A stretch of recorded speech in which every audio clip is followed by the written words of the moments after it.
So this is the Feitake, I think is how you pronounce it, marker paper. It's 120 pound, 200 GSM, A4 size paper. I have been waiting for a smooth marker paper that I could afford. I have been reluctant to spend that kind of money on paper because most of the cards that are sent out to people are going to end up in the trash anyway.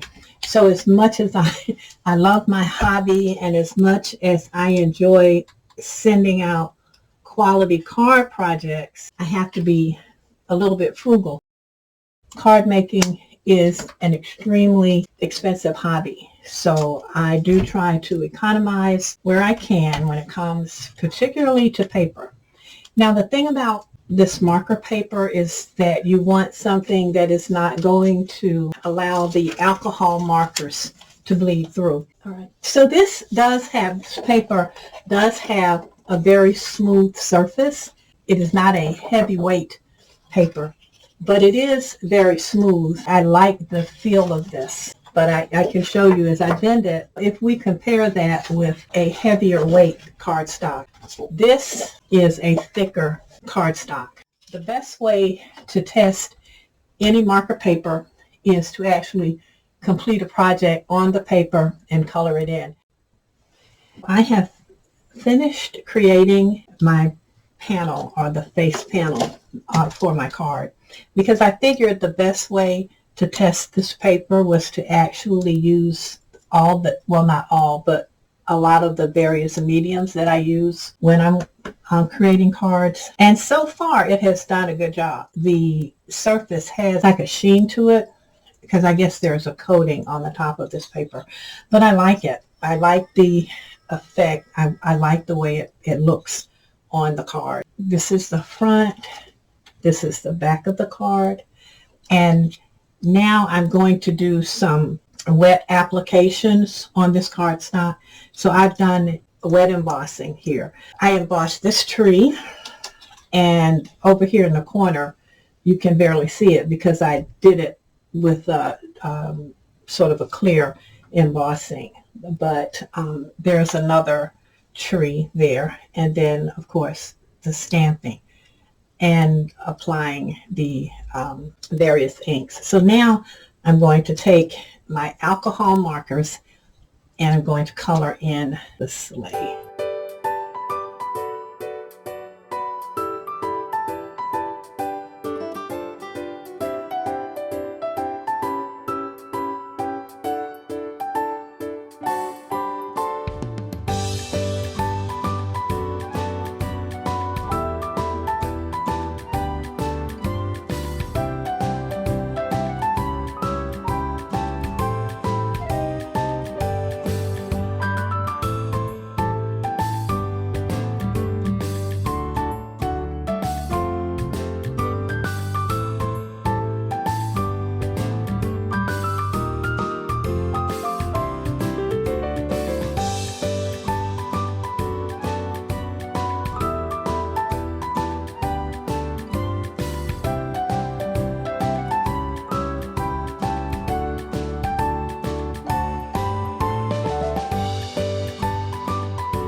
So I can't turn this too much because I don't want my stickles to fall. But if I turn this over, you don't see bleed through.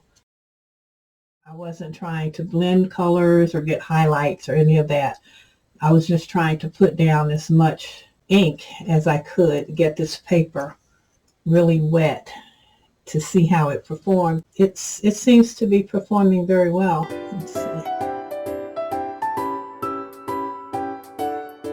And I'm going to go over some things. So there is quite a bit of ink going down on this paper.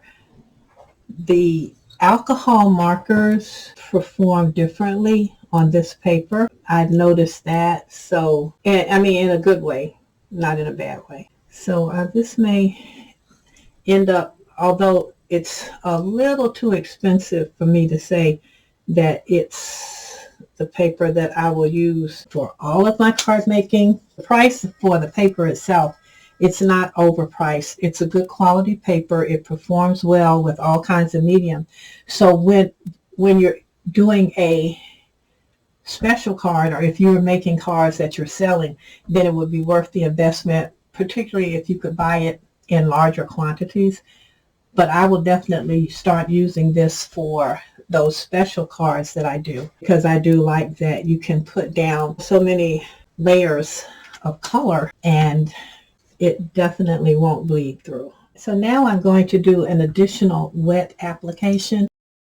I want to add a little more sparkle, and to do that I usually use some glitter glue, and I dip my paintbrush in water and I thin out my glitter glue and just brush it. So if it's going to come through this paper, it's going to come through. The other thing that I liked about this particular cardstock is that when I do the wet embossing, it does not curl as much.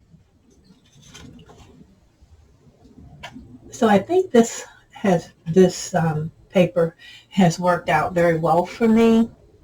I'm going to turn it over. I've allowed all of my inks and everything, all the water I put on the card, to sit for a while. It looks good. So I feel comfortable recommending this paper if you're using alcohol markers. And it doesn't matter what type of alcohol marker you're using.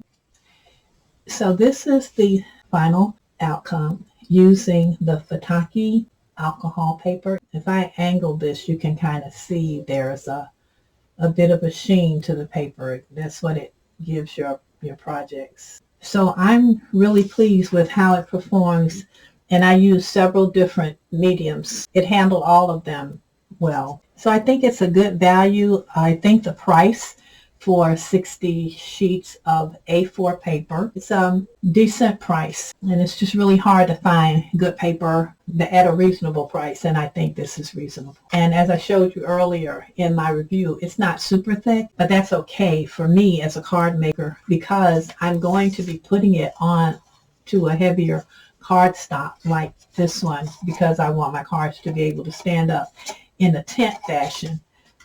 I will be using this primarily for toppers. So the weight is good. Like I said, it's 120 pounds. It's a good paper. It handles the various mediums very well. The only type of ink I didn't use on here, because I wasn't thinking, was a pigment ink. But I did test out a pigment ink, and it does work very well with the pigment ink. Acrylic inks, watercolors, all of those worked well on here.